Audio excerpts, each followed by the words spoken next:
Nuevamente, bienvenidos a este programa que estamos llevando a cabo. Estamos estudiando las tribus de Israel y hoy nuevamente vamos a continuar con el carácter de la tribu de Gad.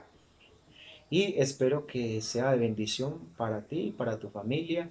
Y el objetivo es que te identifiques y que veas los otros videos para saber a qué tribu pertenece. Recuerda que en Génesis 49 es la base para entender Apocalipsis 7, Apocalipsis 14, del 1 al 3 y del 1 al 4, que se mencionan, y aquí están los sellados de la tribu de Judá, 12.000, de la tribu de Benjamín, 12.000, y así sucesivamente. Es mencionado allí porque Dios nos muestra a través de estos hombres que así nosotros seremos previo antes a la segunda venida de Jesús. Pero a través de estos hombres de Dios, como a través de sus vidas, eh, vencieron en sus caracteres y se parecen a Jesús y hoy estarán en el reino de los cielos. Voy a tener una palabra de oración para iniciar este tema. Querido Dios, te pido que me des sabiduría y el Espíritu Santo para poder hablarle a través de las redes sociales, de YouTube, Señor, que alcances a aquella persona que está viendo este video. Bendice a él y a su familia. Ahora, Señor, perdona nuestros pecados y quédate con nosotros. En el nombre de Jesús, amén. Bien, nuevamente vamos a mirar el hijo de Agag. ¿Quién era Agag? Era el hijo número 7 de Jacob, varón mencionado en la Biblia. Y recordemos que el anterior era hijo de Raquel, de Silpa, la sierva de Raquel dio un hijo y entonces eh, Lea, viendo que Raquel hace este acto, también tuvo su sierva que se llamaba Silpa y a través de Silpa le dio un hijo a Jacob e hizo la misma historia. Y por ende, otra característica importante que es para resaltar acá. Lo primero es, ¿quién cría a Agag? Lo cría Lea y lo cría Silpa. Eh, y por ende vamos a mirar los rasgos negativos que transmitieron a sus hijos. El anterior fue criado por Raquel, que era noble, buena, una mujer de Dios, y este otro que es Lea, ella siempre trata o hizo su voluntad, ¿cierto? Su voluntad. Entonces acá vamos a estudiar a Gad. ¿Qué fue lo que pasó? De igual manera como estos, como son tan pequeños, la Biblia no menciona tanto en detalle de su vida, solamente unos pequeños pasajes y ya miramos en ellos qué información nos arrojan para tener una idea de cómo eran ellos. Entonces, vamos a mirar Patriarca que nos dice Génesis 49, 19 dice, Gad, ejército lo vencerá, mas él vencerá al fin. Solo menciona eso. De Gad menciona, ejército lo vencerá, mas él vencerá al fin. Eso es muy importante porque se ve reflejado en la vida de él y en todas las tribus que se vencido, pero al final vencerá. Importante tener esta palabra clave que el patriarca Jacob menciona sobre esa tribu que vivió Gad en su primera persona, que es él en su vida, y que se refleja hoy en muchos Gad que tiene el mundo actualmente y los que han de recibir a Jesús por segunda vez.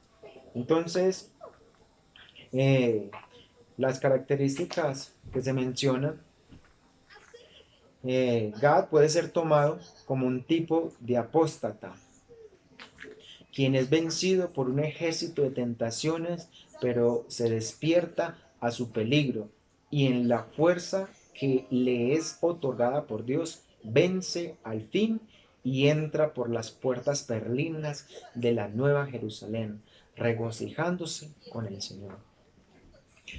Para tener una idea más o menos, vamos a mirar a alguien que se asimila a este carácter. Vamos a mirar Mateo 14:34 para tener una idea de qué es lo que el texto nos menciona. Mateo 14, Mateo capítulo 14, Mateo capítulo 14, vamos a mirarlo acá. Mateo 14, versículo 34. Y mire lo que dice. Mateo capítulo 14, versículo 30 al 1. Pero viendo el viento fuerte tuvo miedo y comenzó a hundirse. Dio voces diciendo, Señor, sálvame. Y al instante Jesús extendió su mano, trabó de él y le dijo, hombre de poca fe, ¿por qué dudaste? ¿Se acordaron de la historia? Claro, esa historia nos recuerda a cuando el intrépido Pedro, ¿cierto? En aquella noche donde estaban pasando en el mar adentro, y cuando estaban allí, Jesús les dijo, vayan, que yo después los alcanzo. Ellos quizás no entendieron esa palabra, pero literalmente Jesús les dijo, yo después los alcanzo. Y cuando ya estaba muy de noche y las olas van, las olas vienen, entonces vieron de repente algo y se asustaron. Uno dijo, es un fantasma. Pero cuando Jesús les llama, les dice, no tengan miedo, soy yo. Entonces Pedro, ¿qué hace? Se lanza y empieza a caminar, a caminar, a caminar con fe, ¿cierto? Pero la Biblia en este pasaje nos registra que él desvía su mirada, pierde su foco hacia Jesús, y cuando ve el agua que sube y baja, los truenos y todo ello, empieza a mirar para todos los lados, entonces empieza a hundirse. Su fe fue grande porque él dio grandes pasos, pero cuando se vio atormentado en la guerra, presionado, que ya todos los problemas, él empezó a hundirse. Pero, ¿sabes? Allí, cuando se estaba hundiendo, pidió auxilio y Jesús le dio su mano. Esto es un tema evangelista que lo hará mi amigo Albeiro. Él en detalle le explicará. Yo solamente me sé las partecitas así. Pero traigo a colación esa historia porque es la realidad de estas personas. Y Jesús le dice, hombre de poca fe, ¿por qué dudaste? Son de esta tribu personas con esa fe en un momento tan fuerte, en un momento tan brillantes, pero que de una o de otra manera, cuando se sienten probados, niegan toda esa fe, se vuelven apóstatas. Un caso real con este mismo personaje lo vemos más adelante cuando Jesús es escogido allí. Dos momentos. El primer momento es cuando Judas viene en la noche, eh, muestra al maestro, lo besa y entonces ya identifican quién es Jesús. Y a continuación el acto que sigue es Pedro saca su espada y le manda a cortar la cabeza, y el soldado alcanza a reaccionar y le mocha la oreja. Entonces muestra su fe diciendo, él es mi maestro, yo muero por él y yo hago lo que sea por mi maestro. Pero Jesús le da otras enseñanzas, digo, deje que así tiene que pasar. Pero anteriormente a ello estaba viviendo la cena del Señor, la última cena que conocemos, la última cena. Y, y allí se menciona que Pedro negaría al maestro 3 veces. Y Pedro dijo, no, yo no, donde usted sea, yo lo seguiré. Y en ese momento era una fe sincera, no estaba dudando. Sin embargo, cuando ya se ve sometido en la prueba, en la dificultad, y le preguntan una gente allí, le dicen, ¿acaso ese no es el que andaba con Jesús? Sí, ese es uno de ellos. Y Pedro dijo, no, yo no soy. Y se escondió y se fue. Y así repetidamente, y lo negó 3 veces. Una fe tan grande, vencido y apostató de su fe. Pero lo bonito de estas personas, ¿saben qué es lo bonito? que piden auxilio, que piden perdón, que se sinceran en su corazón. Por eso el versículo dice, serán vencidos, el ejército lo vencerán, mas él vencerá al fin. Al final, él como que recapacita, o ese tipo de personas recapacitan y dice, no, yo estoy por Dios. De igual manera que al que se encuentra dominados por las tentaciones sobre las que han pasado, habían sido victoriosos. Tienen el privilegio, al igual que Gad y Pedro, de clamar por ayuda y de inmediato recibirán la gracia y la fe en Cristo Jesús. El Señor exige una sola cosa del rebelde: reconoce pues tu maldad, porque contra Jehová tu Dios has prevaricado y fornicaste. Jeremías 13:13. Confesemos nuestros pecados a Él. Él es fiel y justo para perdonarnos y limpiarnos de toda maldad. Primera de Juan 1:9. A todo rebelde el Señor le dice, venid luego, dice Jehová, entremos a cuenta. Si vuestros pecados fueren como la grana, como la nieve serán emblanquecidos, y si fueren rojos como el carmesí, vendrán a ser como blanca lana. ¿Sabes? Estas personas a diario cometen el mismo pecado, pero tienen una capacidad especial de arrepentirse sinceramente. Yo sé que algunos se identifican con este tipo de carácter, que se dejan vencer por las tentaciones de este mundo y a veces caen en el mismo error, pero vuelven y se levantan. La misma pregunta es la que le hicieron a Jesús: ¿cuántas veces debemos de perdonar al que nos ofende? ¿Cuántas veces nos perdona Dios? 70 veces 7, un símbolo, un número simbólico, que el perdón es constante, tanto de Dios para nosotros como de nosotros para el prójimo. Por eso nosotros debemos de acercarnos a Dios todos los días, como lo hace Gad, como nos muestra Gad, que él se dejaba vencer, pero se acercaba al Todopoderoso, al que tiene perdón, y adquiría el perdón. Y el Señor le fortalecía su fe, el Señor le daba gracia y el Señor nuevamente lo indicaba y lo purificaba y lo encaminaba a una nueva obra. Pedro fue vencido por muchas tentaciones, negó a su maestro, eh, se apartó de la fe, pero aún así de lejos vio a su maestro. Pero el relato narra que después de que Jesús resucitó, Jesús le hizo la pregunta nuevamente: Pedro, ¿me amas? Digo, sí, Señor, yo te amo. Pedro, ¿me amas? Sí, Señor, yo te amo. Y así 3 veces, confirmando todo aquello que hemos ofendido a Dios públicamente.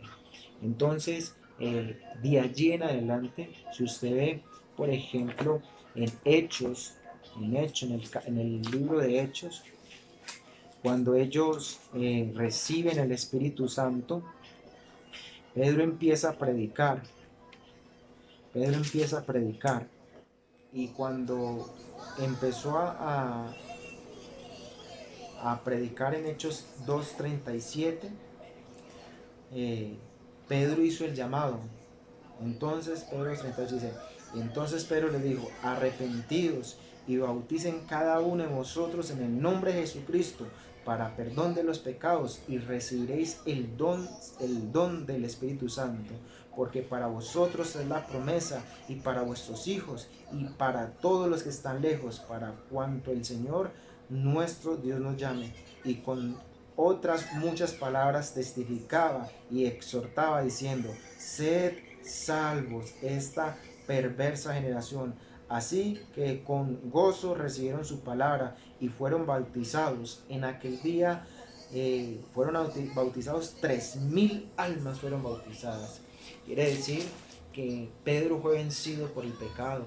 Pedro cayó, pero en el nombre de Jesús se arrepintió, se apartó. El Señor lo utilizó poderosamente y ese hombre en un solo día se bautizaron 3.000 personas.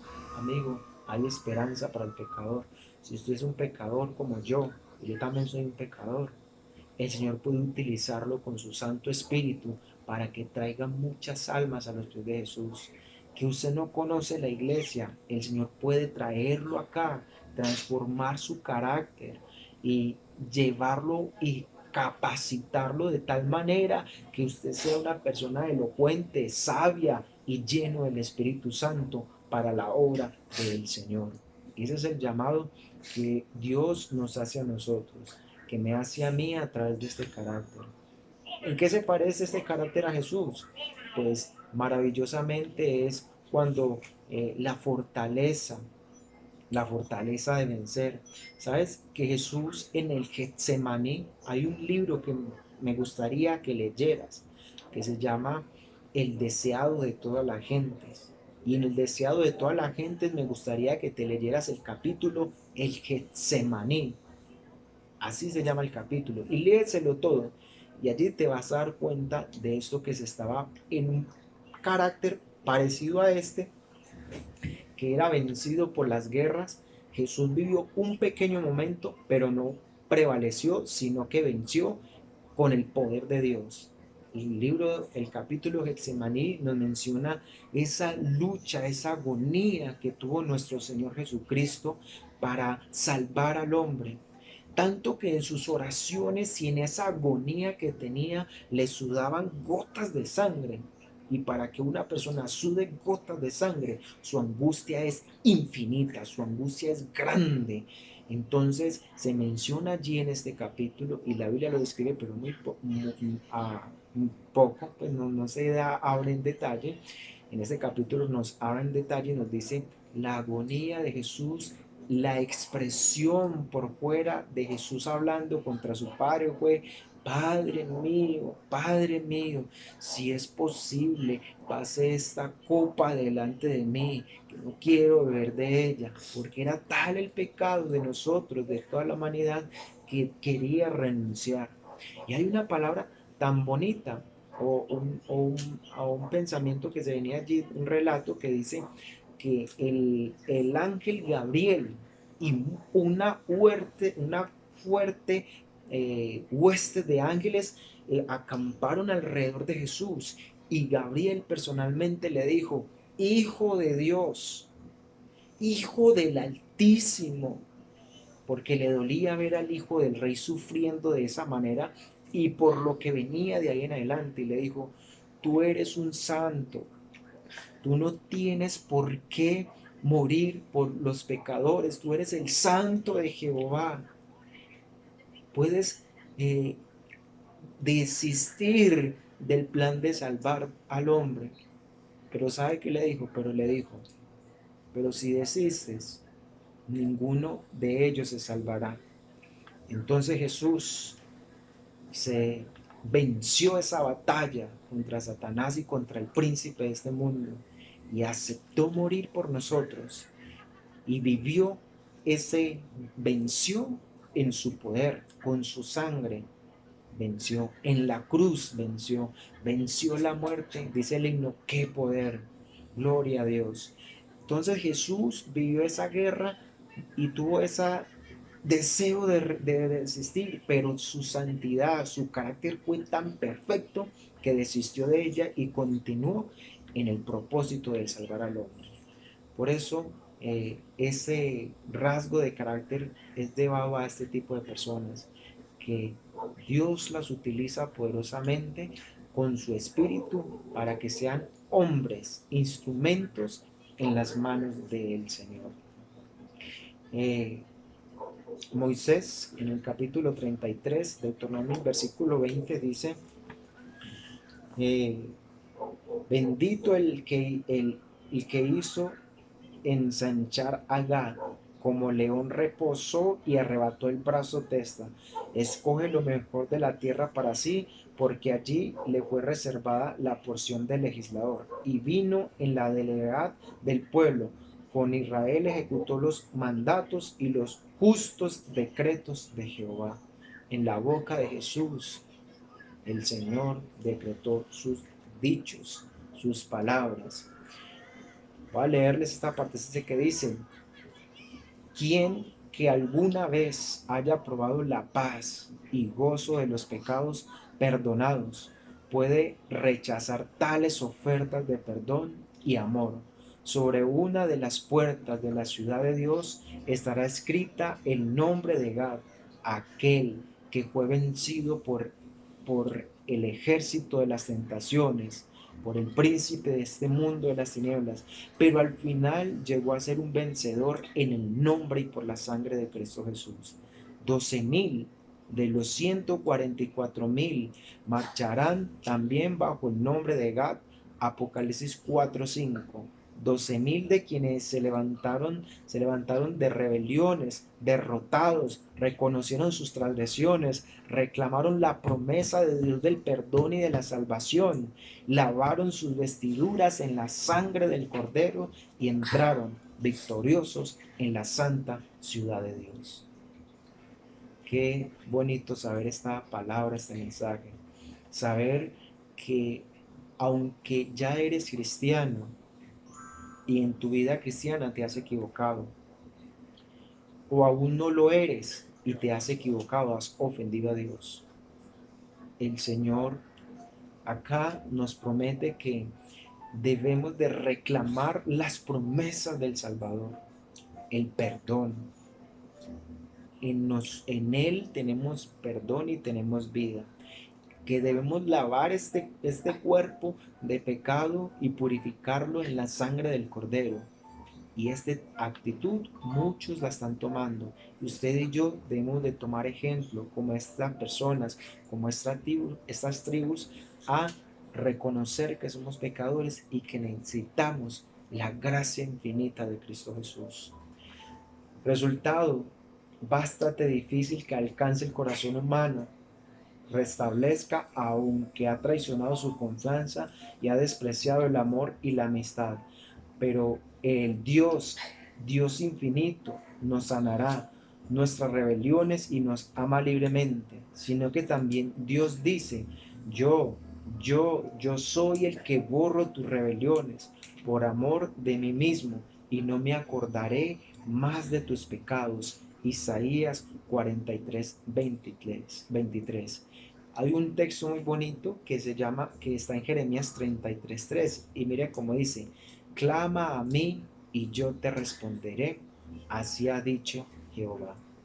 Qué maravilloso es saber que a través de esta tribu, algunos y muchos de nosotros nos identificamos, que somos rodeados de tentaciones, que por la decadencia o la falta de carácter o el pecado que todavía abunda en nosotros caemos, pero que el Señor está dispuesto a perdonarnos y que además de eso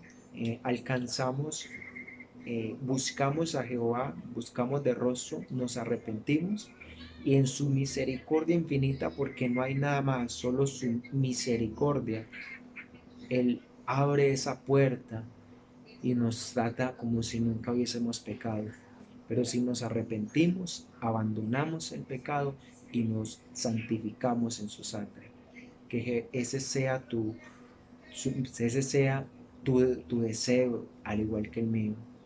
Te pido en esta hora que reflexiones por lo que hemos hablado. Busca a Jehová, busca a una iglesia adventista.